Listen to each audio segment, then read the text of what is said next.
Dando continuidade no tópico sobre regressão linear simples, nós vamos fazer a composição dos fatores que compõem uma análise de variância. Então, a composição dos desvios de uma análise de variância de regressão linear simples, ela pode ser feita em relação aos valores observados menos a média aritmética, em relação aos valores observados menos os valores preditos pela reta, né, dado pelo modelo de regressão, e por fim, seriam os nossos valores preditos pelo modelo de regressão menos a média aritmética. Os seguintes desvios, eles podem ser reescritos como a soma de quadrados, que será composta pela variação total, a variação explicada pela regressão e a variação não explicada, que seria exatamente os nossos erros, os nossos resíduos, né? Os nossos desvios residuais. Então, no processo de simplificado de cálculo, a gente poderia reescrever a soma de quadrado total da seguinte forma, como a soma de quadrado de cada valor observado menos uma correção. Da mesma forma, né, nós podemos escrever a soma de quadrado do erro após algumas manipulações algébricas em função, né, dos nossos parâmetros beta 0 e beta 1. E a soma de quadrado de regressão é dada pela soma de quadrado total menos a soma de quadrado dos resíduos, que é a soma de quadrado dos erros. Dessa forma, a gente chega na seguinte tabela de análise de variância, que a gente também chama de ANOVA, tá? Então, a gente teria as nossas fontes de variação, que é referente à regressão, o erro e ao total, com seus respectivos graus de liberdade, soma de quadrados, quadrado médio, que é obtido, né, fazendo a razão entre a soma de quadrado pelos seus respectivos graus de liberdade. A razão entre o quadrado médio da regressão e o quadrado médio do erro nos dá a estatística do teste, né? E com base nela nós vamos tomar a decisão, né? Se esse modelo ele deve ser aceito, né?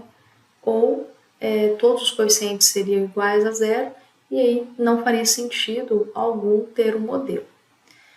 Dessa forma, cada quadrado médio, ele, com base na teoria de inferência, cada quadrado médio ele tem uma distribuição Q quadrado. A razão entre duas Q quadrados nos dá uma distribuição f de Fischer. Com base nela que nós vamos tomar a nossa decisão. Então, quem que nós teríamos como hipótese do modelo, né? Então, a gente teria a nossa hipótese H0 de que todos os meus parâmetros seriam igual a zero. Então, o beta 0 e o beta 1 igual a zero, né? Contra uma hipótese alternativa, que seria a hipótese H1, de que pelo menos um dos betas, que eu vou chamar beta I, seria diferente de zero. Com base nisso, a gente pode tomar a decisão, né? Qual que seria a decisão? A gente rejeitaria a nossa hipótese H0 se essa estatística do teste, que é a razão entre a soma de quadrado residual, o quadrado médio da regressão, né, pelo quadrado médio do erro, for maior do que um valor teórico da distribuição f, que esse valor ele é tabelado, né? E aí, com base nessa informação, se o f calculado for maior do que o valor teórico, a gente estaria na região de rejeição. E aí, a gente rejeitaria a nossa hipótese H0 e, de fato, o modelo não faria sentido. De forma alternativa, a gente pode também testar usando o valor P, né? Então, baseado no... a gente teria o nosso valor P e aí fixado um nível de significância, a gente poderia estar tomando a nossa decisão. O quociente de determinação, ele é uma medida descritiva, né, que mostra a proporção da variação de y que pode ser explicada por variações de x, né? Como que funciona esse modelo? Ora, como que funciona esse coeficiente? Espera-se, né, que a soma de quadrado do erro seja aproxime-se de zero, né?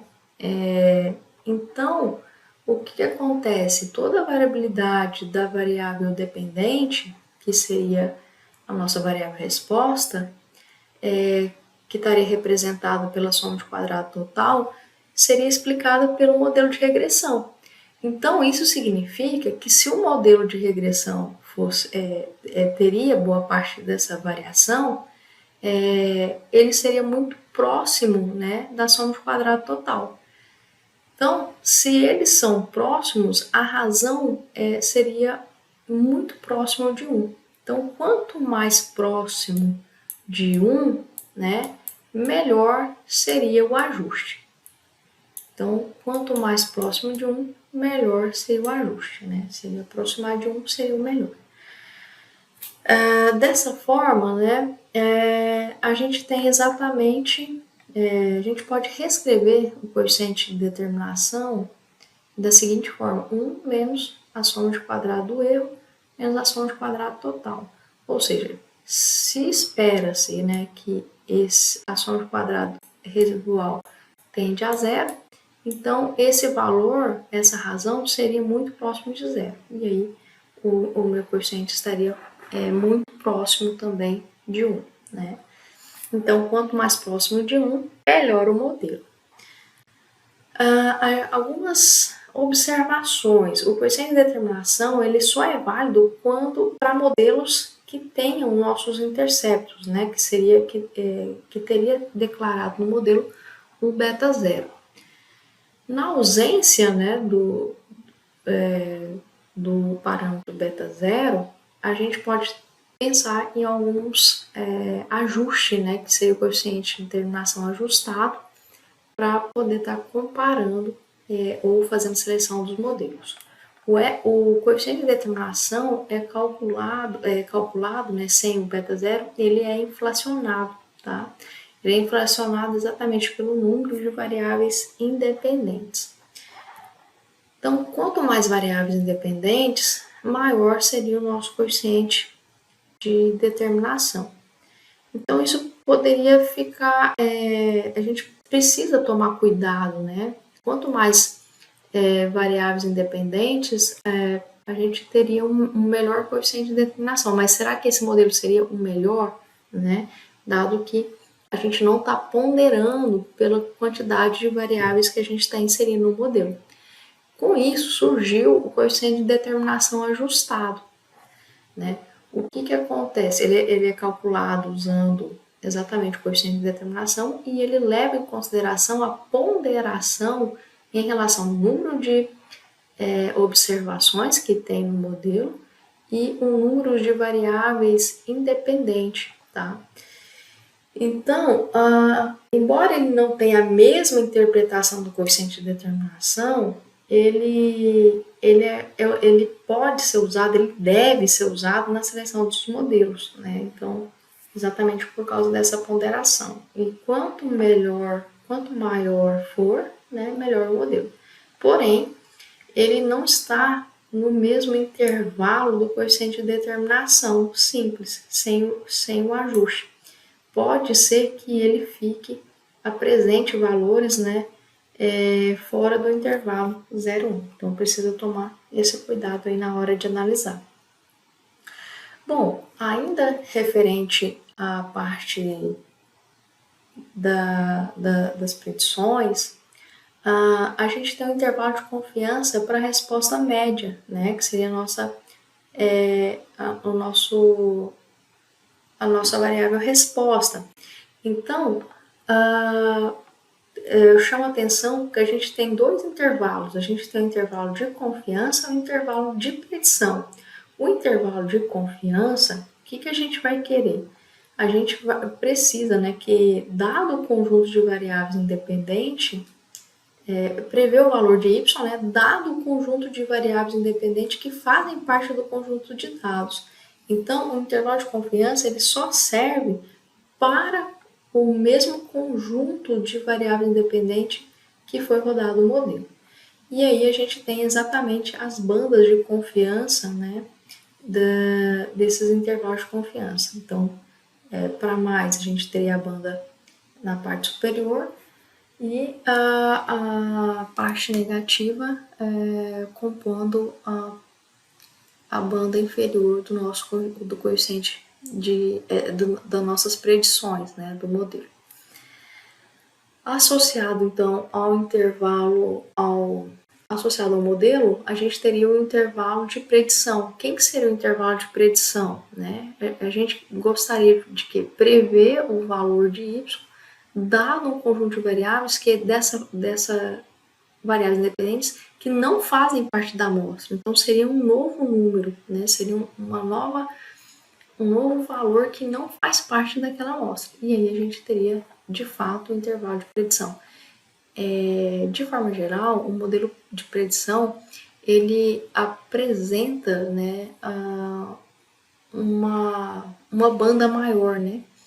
Então, ele é sempre maior do que o intervalo de confiança.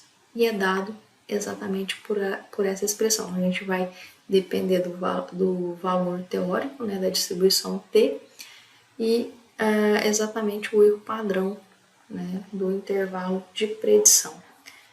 Então, nós vamos para a parte da teoria para estar contemplando a prática, né, usando o R.